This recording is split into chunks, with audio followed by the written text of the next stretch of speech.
ہر مسلمان مرد اور عورت، غلام تو آج کل ہے نہیں، نوکر ہوتے ہیں اور کیا ہے سربراہ ہوتا ہے، تو ہر ایک چھوٹا اور بڑا ان اعمال والا بن جائے۔ اس کے لیے یہ 5 اعمال بتلائے جاتے ہیں کہ ان اعمال کا ہم نے اہتمام کرنا ہے۔ سب سے پہلے تو مشورہ ہے کہ دین کی یہ دولت اور ایمان ہر شخص تک پہنچ جائے۔ یہ ایسے ہی اندھا دھند اور بغیر کسی ترتیب کے بنائے ہوئے نہیں ہوگا، بلکہ یہ اس کے لیے اپنی فکر کو دینا پڑے گا اور مشورے کے لیے بیٹھنا پڑے گا۔ ساتھیوں کی ترقی اور اجتماعی زندگی کا آنا اور صلاحیتوں کا دین کے لیے استعمال ہونا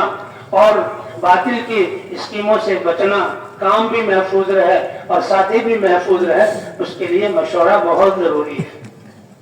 وہی اتر رہی ہے حضور صلی اللہ علیہ وسلم پر، لیکن امت کو مشورے پر ڈالنے کے لیے اللہ حکم فرما رہے وَشَاوِرْهُمْ فِي الْأَمْرِ، آپ اے پیارے نبی آپ اپنے صحابہ سے مشورہ کیجیے، ان کے حوصلے بڑھیں گے، ان کی عزت افزائی ہوگی، اجتماعی زندگی آئے گی اور مشورے سے شر سے محفوظ ہوں گے۔ اور حتیٰ کہ جب حضور صحابہ کرام مشورے والے بنے تو پھر وَأَمْرُهُمْ شُورَىٰ بَيْنَهُمْ، اللہ نے ان کی صفت کو ذکر کیا۔ حتیٰ کہ گھر کے میاں بیوی میں جب تکرار ہو جائے تو وہاں بھی اللہ تعالیٰ نے فرمایا کہ میاں بیوی آپس میں بڑھ تشاور، ان کو آپس میں مشورہ، گھریلو امور میں بھی مشورہ بڑی خیر و برکت کی چیز ہے۔ تو مشورے میں کیا اپنی سمجھ کو اس دین کے لیے استعمال کرنا، اور اللہ کی یہ سنت ہے انسان جس استعداد اور صلاحیت کو دین کے لیے استعمال کرے گا اللہ اس میں برکتیں عطا فرمائیں گے اور راہیں اللہ کھولیں گے، راہیں اللہ سجائیں گے۔ اس لیے ہر مسجد میں جماعت کا ہونا ضروری ہے، ہر مرکز میں مضبوط جماعت کا ہونا ضروری ہے۔ ہر جہاں نکلنے والے افراد ایک جماعت ہو اور ایک ذمہ دار اور مشورے سے چلے۔ کہتے ہیں جس مرکز کا مشورہ اصول اور آداب کے ساتھ ہوگا اور مضبوط ہوگا مشورہ، اس مرکز کا کیا محنت بہت مضبوط ہوگی۔ جس مسجد کی جماعت کا مشورہ صفات اور اصول کے ساتھ ہوگا اس مسجد کی محنت مضبوط ہوگی۔ اللہ ایک ایک مسجد کو سارے انسانیت کے بدلنے کا ذریعہ بنائیں گے۔ حتیٰ کہ گھر میں جو محنت ہو رہی ہے اس کے بارے میں گھر کا مشورہ مضبوط ہوگا تو اس گھر کی محنت بھی مضبوط ہوگی۔ تو بنیاد یہ ہے، یہ مشورہ ہے کہ مشورے کے ذریعے سے اس میں تقاضوں کو سوچا جائے، کیسے ہم ہر مقصود کیا ہے، ہر مسلمان سے ملاقات ہو، اس تک یہ دعوت پہنچے اور دعوت سن کر وہ اس دین کی محنت کو اپنی زندگی کا مقصد بنا لے اور دین کی محنت کو حضور کے طریقے پر کرنے والا بن جائے، اور اس میں اللہ کا دین زندہ جو ہو جائے، پوری امت مسلمہ ان کے تمام شعبوں میں اللہ کے احکام زندہ ہو جائے اور پوری امت دین کی محنت کرنے والی بن جائے۔ تو اس طرح اور مشورہ کیا کہ جو مسجد میں نمازی ہیں وہ سارے کے سارے ہمارے مشورے کے جہاں ساتھی ہیں، جو مشورے کی جماعت ہے، اور جس نماز کے بعد سب سے زیادہ ساتھی جمع ہوتے ہوں وہی مشورے کا وقت رکھ لیا جائے، اور مشورے میں پہلے تو ترغیب ہو اور دین کی محنت کی اہمیت ہو اور ذمہ داری کا احساس دلایا جائے۔ 3 4 5 منٹ میں یہ بات جو ہے یہ اس کی ترغیب دی جائے تاکہ ان ساتھیوں کے جذبات بنے، اور پھر اگر پچھلی جو ذمہ داری دی گئی تھی اس کی کارگزاری سن لی جائے اور آگے کے تقاضے ساتھیوں کو دیے جائیں کہ ساتھیوں کی 2 کی جوڑی ہے۔ اس مشورے سے ساتھیوں کی حوصلہ افزائی بھی ہوگی اور اجتماعی زندگی بھی سیکھیں گے، اور اس مشورے کی وجہ سے اجتماعی زندگی زندہ ہوگی اور دل جڑیں گے۔ حضور صلی اللہ علیہ وسلم نے بھی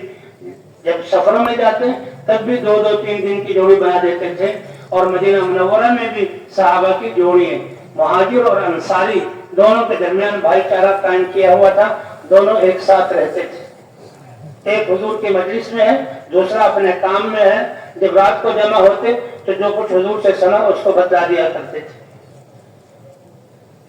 تو اس لیے مشورے میں جو ہے ہم نے تقاضوں کو سوچنا ہے، اور کہتے ہیں جو 4 مہینے والے ساتھی ایسے تقاضوں کو سوچیں کہ جو ساتھی جتنا وقت دیا ہے ان کو ہم ان کے وقت سے زیادہ تقاضے دیں ان سے کہ جتنا آپ نے وقت دیا بہت اچھا، اس کی قدر کرتے ہیں، اتنا ہی وقت دے، لیکن تقاضا یہ ہے۔ اس سے کیا ہوگا کہ جب وہ تقاضا ملاقاتوں میں لگے گا جو تقاضا دیا اس کو پورا کرنے میں، اور یہ بھی کہ دیکھے گا کہ ذمہ دار ساتھی نے مجھے کہا تھا وقت پورا ہو جائے تو پھر دیکھ لینا، تو وقت تو پورا ہو گیا لیکن تقاضا پورا نہیں ہوا، یہ چیز اس کو اور آمادہ کرے گی کہ آئندہ وہ وقت بڑھائے۔ تو صرف 2.5 گھنٹے نہیں ہے، 2.5 گھنٹے تو یہ ابتدائی سبق ہے ہمارا، وہ تو اس سے وقت بڑھانا ہے۔ 2.5 گھنٹے سے 3 گھنٹے پر، 4 گھنٹے پر، کم از کم 8 گھنٹے پر تو ہر ساتھی آ جائے۔ ورنہ صحابہ کرام کی تو ترتیب یہ تھی کہ آدھا دن مسجد میں، آدھا دن کاروبار میں، جو اگر مدینے میں ہے، آدھا دن جہاں گھر پہ اور آدھا دن جو ہے مسجد میں۔ آدھی رات کو ایک اذان ہوتی تھی، آدھی رات کو، اور اس کا مقصد کیا تھا کہ صحابہ نے راتیں بھی تقسیم کی ہوئی تھی، راتوں کا حصہ بھی، کہ جو مسجد میں کھڑا ہوا عبادت کر رہا ہے وہ گھر جا کر آرام کر لے، اور جو گھر میں ہے وہ مسجد میں آ جائے۔ تو اس طرح بھائی ساتھیوں کو یہ مشورے کے ذریعے وہ کام تقسیم ہو، اور ہر ایک تک کو 100% ملاقاتوں کی ترتیب بنائی جائے کہ ہم نے تو امت کا کوئی طبقہ نہیں چھوڑنا، خدا نہ خواستہ اگر ایک طبقہ بھی ہماری محنت سے باہر ہو گیا تو امت کے لیے پورے دین پر چلنا مشکل ہو جائے گا۔ اس لیے ہر ایک سے ملاقاتیں کرنی ہیں، جوڑیاں بنانی ہیں،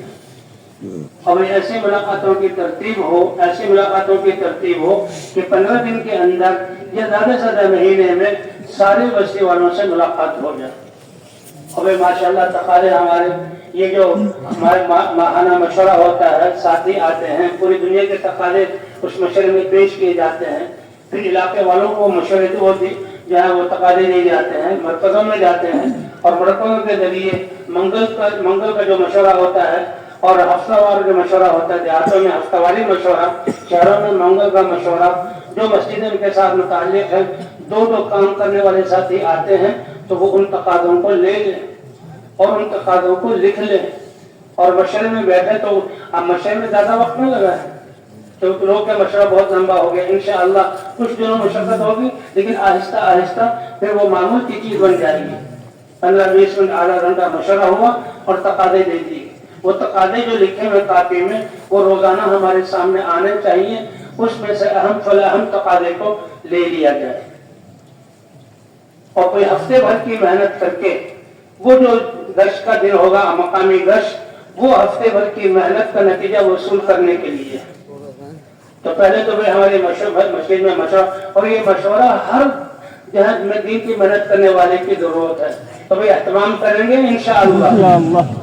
یہ ذمہ داری عورتوں کی بھی، حتیٰ کہ گھر میں بھی مشورہ ہو کہ ہماری گھریلو زندگی کیسے دیندارانہ بنے، 24 گھنٹے کی زندگی کیسی دیندارانہ بنے، بچوں کی دینی تربیت کیسے ہو، اور ہمارے گھر سے اتنے بھی مرد ہیں بالغ، دین کے تقاضے کیسے پورے ہو۔